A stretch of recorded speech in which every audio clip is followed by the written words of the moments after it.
195 7 years 1000 rupees fine. 34 7 years 218 section IPC 3 years 1000 rupees.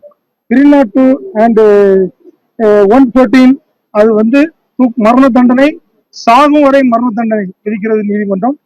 அவருக்கான அந்த A1க்கான penalty வந்து 24,10,10,000 ரூபாய் A1க்கு.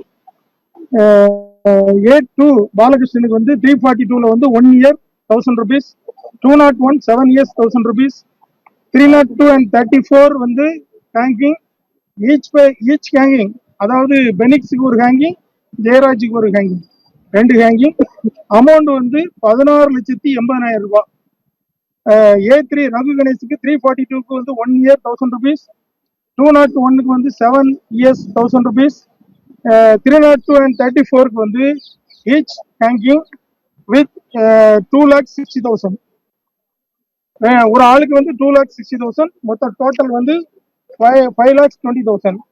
அடுத்து வந்து A4 முருகனுக்கு வந்து 342க்கு 1 year 1000 rupees, 201க்கு வந்து 7 years 1000 rupees, அண்ட் 302 அண்ட் 34க்கு வந்து பார்த்தீங்கன்னா ஹேங்கிங், ஈச் பர்சன் ஹேங்கிங், அதாவது அவங்க சாகும் வரை மரண தண்டனை. அவருக்கு வந்து ஃபைன் வந்து 10,10,000 ரூபாய் A4க்கு. A5 சாமத்துறைக்கு வந்து 342க்கு வந்து 1 year 1000 rupees, 201க்கு வந்து 7 years 1000 rupees, 302 and 34க்கு வந்து hanging with each person 5,60,000 compensation. A6 முத்துராஜுக்கு வந்து 342க்கு 1 year 1000 rupees, 201 and 195 and 211க்கு வந்து 7 years each 7 years. 201க்கு 7 years, 195க்கு 7 years, 211க்கு 7 years, 101க்கு 1000 rupees fine. 218க்கு வந்து 3 years and 1000 rupees, 34 and 302க்கு வந்து ஹேங்கிங், ஈச் ஹேங்கிங் ஒவ்வொருத்தருக்கும். அவருக்கு ஃபைன் வந்து 3,20,000. A7 செல்லத்துறைக்கு வந்து 342க்கு வந்து 1 year 1000 rupees, 201 IPCக்கு வந்து 7 years 1000 rupees. அடுத்தது 302 and 34க்கு வந்து ஹேங்கிங். இவருக்கு ஃபைன் வந்து ஒரு ஒரு ஒரு பர்சனுக்கு வந்து 7,20,000 ரூபாய், டோட்டல் 14,40,000 ரூபாய். A8 தாமஸ் பிரான்சிஸ்க்கு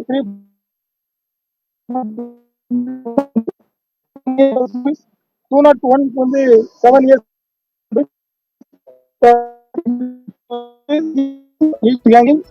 அண்ட் ஒரு பர்சனுக்கு வந்து 5,20,000, டோட்டல் 10,54,000. A9 வெயிலுமுத்துக்கு வந்து 342க்கு வந்து 1 year 1000 rupees, 201க்கு 7 year 1000 rupees, 302 and 34க்கு வந்து டெத் சென்டென்ஸ். ஃபைன் வந்து காம்பன்சேஷன் 5,20,000 பெர் ஹெட், ஸோ 10,54,000. டோட்டலாக அவங்க பெனிக்ஸோட தாயார் அவங்ககிட்ட 1,40,00,000 ரூபாய் டோட்டல் காம்பன்சேஷன் அவங்க வந்து கொடுக்கணும். அவங்க கொடுக்காத பட்சத்தில் அவங்க அப்பீல் வந்து பெண்டிங்கில் இருந்துச்சுன்னா அதை வந்து ரெவன்யூ ஆக்ட் படி அவங்களுடைய சொத்துக்களை பறிமுதல் செஞ்சு அவங்களுக்கு அந்த பணத்தை கொடுக்கணும்னு சொல்லியிருக்காங்க.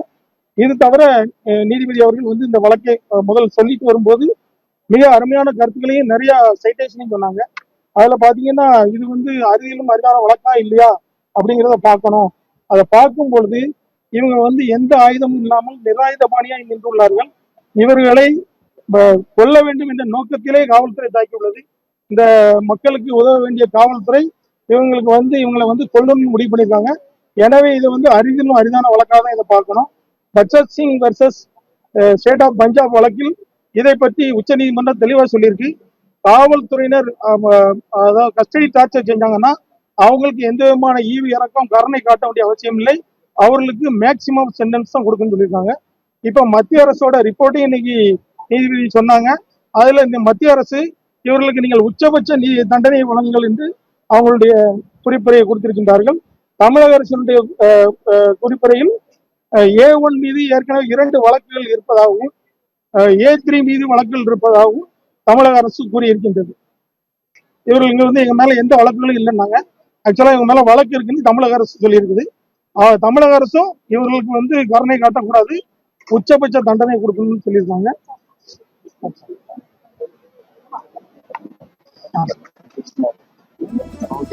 அதாவது இப்ப ஜட்ஜ் சொல்லும்போது சொன்னாங்க, மனித கண்ணியத்தை மீறுவதாக உள்ளது.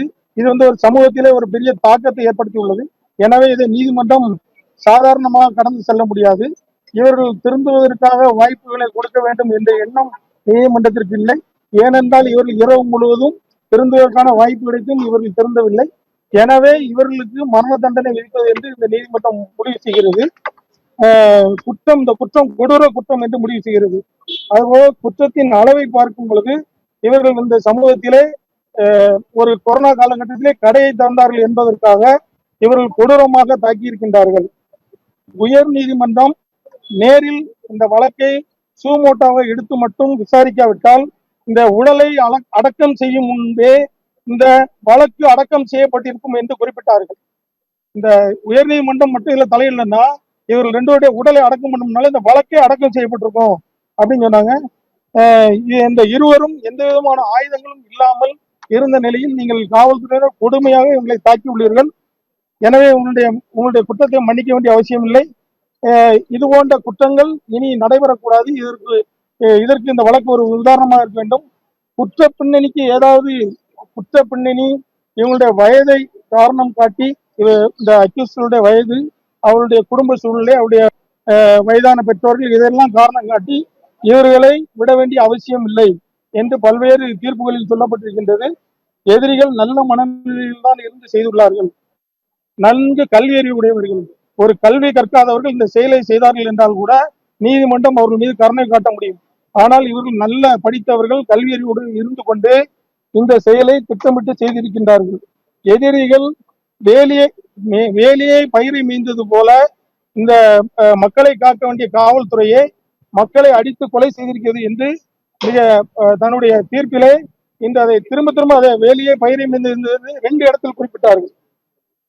இதுல வந்து முகேஷ் வெர்சஸ் என்எல்ஆர்டி என்ற வழக்கில் எதிரிகள் நல்ல மனநிலையில் உள்ளார்கள் என அவருடைய வயதான பெற்றோர்களை பற்றி நாம் கணக்கில் எடுத்துக்கொள்ள வேண்டிய அவசியம் இல்லை என்றும், பிரகாஷ் வெர்சஸ் ராம் பிரசாத் வழக்கில் எதிரிகள் மேலதிகாரிகள் சொன்னதால் தான் நாங்கள் வந்து இதை செய்தோம் என்று கூறுவதை ஏற்றுக்கொள்ள முடியாது. நீங்கள் மேலதிகாரிகள் உங்களை ஒரு தவறு செய்ய சொன்னால் நீங்கள் உங்களுடைய மேலதிகாரிக்கு இதை பற்றி தெரிவித்திருக்க வேண்டும். நீங்கள் தெரிவிக்கவில்லை. எனவே உங்களுடைய மேலதிகாரி சொன்னதனால் தான் செய்தோம் என்பதை ஏற்றுக்கொள்ள முடியாது. எதிரிகள் படித்தவர்கள், மக்களுக்கு பாதுகாப்பாக இருக்கக்கூடியவர்கள். இரவு முழுவதும் நீங்கள் அவர்களை வைத்து அடித்திருக்கின்றீர்கள். இந்த செயலை பார்க்கும் பொழுது நீதிபதி அவர்கள் சொன்னார்கள், மனமே வெந்து போய்விடும் போல் உள்ளது. இவர்கள் செய்த காரியங்களை பார்க்கும் பொழுது மனமே வெந்து போய்விடும் உள்ளது. பெனிக்ஸ் அவருடைய தாயாருடைய அந்த கண்ணீரை, அந்த அவருடைய துக்கத்தை யாராலும் நீக்க முடியாது என்று அவருடைய தீர்ப்பிலே சொன்னார்கள். அதனைத் தொடர்ந்து இவர்களுக்கு ஆயுள் தண்டனை என்பது போதுமானதாக இருக்காது. எனவே இவர்கள் வந்து காவலர்கள் தனிநபர் தவறு செய்வதற்கும் அரசு அதிகாரிகள் தவறு செய்வதற்கும் நிறைய வித்தியாசங்கள் உள்ளது. ஒரு குடும்பத்தினுடைய ஆணி வேறே புடுங்கப்பட்டுள்ளது. எனவே இதை வந்து யாராலும் இதை வந்து சாதாரண குற்றமாக இதை கருத முடியாது. இது அரிதிலும் அரிதான ஒரு வழக்கு. எனவே இதற்கு ஒரு தண்டனை, நமக்கு ஒரு ஆயுள் தண்டனை தானே கொடுப்பார்கள், 14 வருடம் நாம் வெளியே வந்து விடலாம் என்று எதிரிகள் நினைத்திருக்கலாம். ஆனால் இந்த வழக்கில் உங்களை அப்படி விடுவதற்காக இந்த நீதிமன்றம் தயாராக இல்லை என்பதை நீதிபதி அந்த தன்னுடைய தீர்ப்பிலே சொல்லியிருக்கின்றார்கள். 14 வருடம் தானே, வெளியே வந்து விடலாம் என்று நீங்கள் மற்றவர்களிடம், உங்களுடைய உயர் அதிகாரிகளிடமும் நீங்கள் இதை இப்படி கூறி வந்திருக்கின்றீர்கள். ஆனால் நீங்கள் செய்த கொடுங்குற்றத்திற்கு உங்களுக்கு உச்ச நீதிமன்றம் பல இடங்களிலே சொல்லி இருக்கின்றது.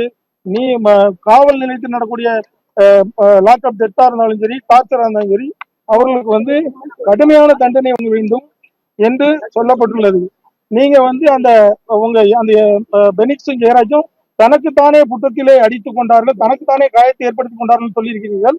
உங்களுடைய காவல் நிலையத்திலிருந்து இதற்கு முன்னால் கோயில்பட்டி கிளை சிறைக்கு வந்த 2 குற்றவாளிகளுக்கு, குற்றச்சாட்டப்பட்டவர்களுக்கு இதே புத்தத்தில் காயம் இருந்திருக்கின்றது. அப்போ உங்க காவல் நிலையத்துக்கு வர்றவங்க எல்லாருக்கும் அவங்களே அவங்களுடைய புத்தத்திலே அடித்துக் கொள்வார்களா என்று நீதிபதிகள் ஒரு கேள்வியை எழுப்பினார்கள். எங்களுக்கு மிகுந்த மகிழ்ச்சியான இன்றைய தீர்ப்பு, மிகுந்த மகிழ்ச்சி. இதற்காக அரும்பாடுபட்ட சிபிஐக்கும் தமிழக அரசிற்கும் மத்திய அரசிற்கும் இதற்காக தொடர்ந்து குரல் கொடுத்த அனைத்து நல்லெண்ணம் கொண்ட வழக்கறிஞர்களுக்கும் பொதுமக்களுக்கும் வியாபாரிகளுக்கும் நன்றியை தெரிவிக்கிறேன். நன்றி.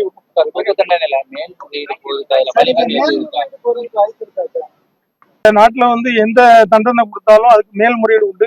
ஆனா இப்ப நீதிபதி எழுதியிருக்க தீர்ப்புகளை பார்க்கும் பொழுது அவர்கள் எந்த இப்போது உயர் நீதிமன்றத்திற்கு மேல்முறையீடு சென்றாலும் அதை தாண்டி உச்ச நீதிமன்றத்துக்கு சென்றாலும் இந்த கோர்ட்டில் இப்பொழுது கொடுத்திருக்கிற தீர்ப்பு தான் கடைசி தீர்ப்பாக இருக்கும்.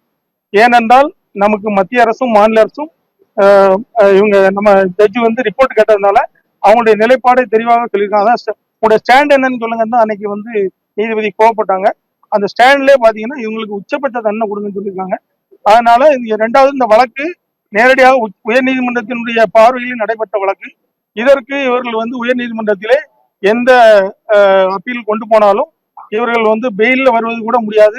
நேரடியாக மெயின் கேஸா தான் இவங்க பேச வேண்டியிருக்கும். மெயின் கேஸ் பேசும்போது அது ஆட்டோமேட்டிக்கா டிஸ்மிஸ் ஆகும். 50 வருஷம் வழக்கு போயிட்டு இருக்கு. 2 பேருமே ஏற்கனவே வழக்கு வரைக்கும் மாநில வரைக்கும் சொல்லுவாங்க. இது வரைக்கும் சொல்லலாம். 5 வருஷமா சொல்லுவாங்க. இப்பதான் வாய்ப்பு குற்றப்பத்திரிகையில சொல்லியிருக்காங்க. சிபிஐ குற்றப்பத்திரிகை. அதாவது இப்ப கடைசி நாள் கேட்கும்போது கூட A1 வந்து உங்க மேல ப்ரீவியஸா கேஸ் இருக்குன்னா இல்ல அப்படின்னு சொன்னாரு. ஆனா எங்க நீதிமன்றத்திலே அவருக்காக ஒருத்தர் வழக்கு நடத்தியிருக்கிறார். என்னுடைய வழக்கறிஞர் இவருடைய மனைவியை இவர் வெட்டி 307, இவர் மாணவர்கள் காவல் உதவி ஆய்வாளராக இருக்கும்போது இவங்க 307 போட்டிருக்காங்க. பிற ஒய்ஃபை வந்து காம்ப்ரமைஸ் பண்ணி அதுல வந்து இவர் ஹாஸ்டல் ஆகி இவர் விடுதலை ஆகிறாரு. அதன் பின்பு இவர் மனைவியே டைவர்ஸ் பண்ணியிருக்காரு. அதனால இவர் ஏற்கனவே அது அன்னைக்கு நான் சொன்னேன், இவர் ஏற்கனவே ப்ரீவியஸான இவர் குற்றவாளி தான். ஆனா இப்பொழுது தமிழக அரசுடைய அறிக்கையில தான் அதை வந்து சொல்லியிருக்காங்க, இவர் மேல ஏற்கனவே வழக்கு இருக்கு அப்படின்னு. வழங்கப்பட்ட தீர்ப்பு நீங்க எப்படி பாக்குறீங்க? மிக ஒரு சிறப்பான தீர்ப்பு.